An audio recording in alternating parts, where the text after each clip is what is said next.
আসসালামু আলাইকুম রহমতুল্লাহি ওয়া বারাকাতুহু। তো বন্ধুরা, আশা করি সবাই ভালো আছেন। তো আজকে আমি আপনাদের সামনে এখন যে ভিডিওটি নিয়ে হাজির হয়েছি, এটাও মূলত আপনারা বিভিন্ন সময় বিভিন্ন সমস্যা নিয়ে যে কমেন্ট করেছেন, সেই সাথে সরাসরি আমাকে কল করে যে সমস্যার যে সমাধান চেয়েছেন, এগুলো তো আপনাদেরকে অনেকটা মোবাইলের মধ্যে সমস্যার সমাধান বলে দিয়েছি, সেই সাথে একটু বিস্তারিত বলছি। তো বন্ধুরা, আপনারা সাধারণত বিশেষ সময়ে যাদের বিশেষ অঙ্গটি নরম হয়ে থাকে, যেটাকে বাংলায় বলা হয় উত্থানজনিত সমস্যা, এবং শুক্র তারল্য, বীর্য তারল্য, যেটাকে বলা হয় ইরেকটাল ডিসফাংশন, এই সমস্যায় যারা ভুগছেন, তো তাদেরকে বলবো যে ভাইয়েরা, বন্ধুরা, এটা সাধারণত দুইটি কারণে হয়ে থাকে। একটি হলো অর্গানিক সমস্যা, আর একটি মানে মনোদৈহিক, যেটাকে বলা হয় মনোবিজ্ঞানের ভাষায় বা সাইকোলজিক্যাল প্রবলেম, তো মনোদৈহিক সমস্যা। তো আমি দুটোকেই ভাগ করে বলছি যে যারা অর্গানিক সমস্যায় ভুগছেন, বিশেষ করে হাড়ে কোনো কঠিন কোনো আঘাতজনিত সমস্যার কারণে এটা হতে পারে, সেই সাথে ডায়াবেটিসের কারণেও আপনার উত্থানজনিত সমস্যা হতে পারে। এরপরে বলবো যে স্ট্রোকের কারণে হতে পারে, প্যারালাইসিসের কারণে হতে পারে, হার্ট অ্যাটাকের কারণেও হতে পারে।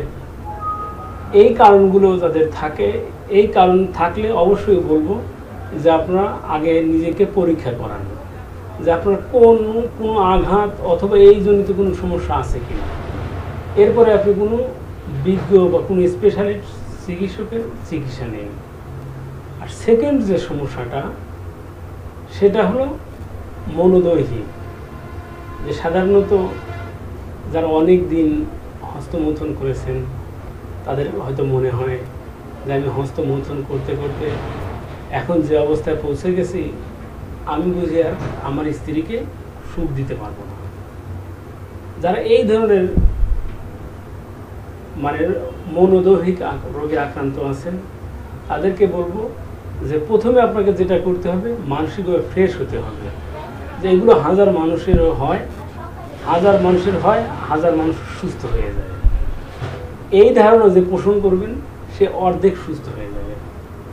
তো বন্ধুরা, যারা আঘাতজনিত সমস্যা আক্রান্ত হননি, তাদেরকে অল্প কিছু টিপস দিচ্ছি।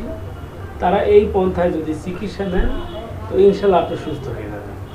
সেটা হলো আপনি কাঁচা ছোলা আর খোরমা, যেটাকে শুকনো খেজুর বলা হয়, কিশমিশ, এটা পরিষ্কার করে ধুয়ে নেবেন। ধুয়ে নেওয়ার পরে পরিষ্কার পানিতে কোনো একটা পাত্রে ঢেকে রাখবেন। সকালে উঠে একটি একটি করে ছোলা চিবিয়ে খাবেন, শুকনো ওই যে খেজুর সেটা খাবেন, কিশমিশগুলো খেয়ে ফেলবেন। আর যে অবশিষ্ট পানিটা থাকবে, এই পানিটা আপনি অল্প একটু খাঁটি মধু দিয়ে খেয়ে ফেলবেন। এইভাবে খেলে আপনি খুব দ্রুত ইনশাআল্লাহ সুস্থ হয়ে যাবেন। তবে এর সাথে একটি কথা যোগ করছি, সেটা হচ্ছে আপনাকে অবশ্যই সকাল বিকেল হালকা হালকা এক্সারসাইজ করতে হবে। যদি আপনি খোলা আকাশের নিচে অল্প একটু এক্সারসাইজ করেন, তো ইনশাআল্লাহ খুব দ্রুতই আপনার অর্গানগুলো সতেজ হয়ে উঠবে, আপনার প্রত্যেকটি অঙ্গ প্রত্যঙ্গ সতেজ হয়ে উঠবে, সেই সাথে আপনার প্রাইভেট অঙ্গ সতেজ হয়ে যাবে। তো বন্ধুরা, এ ছিল আজকে আমাদের আলোচ্য বিষয়।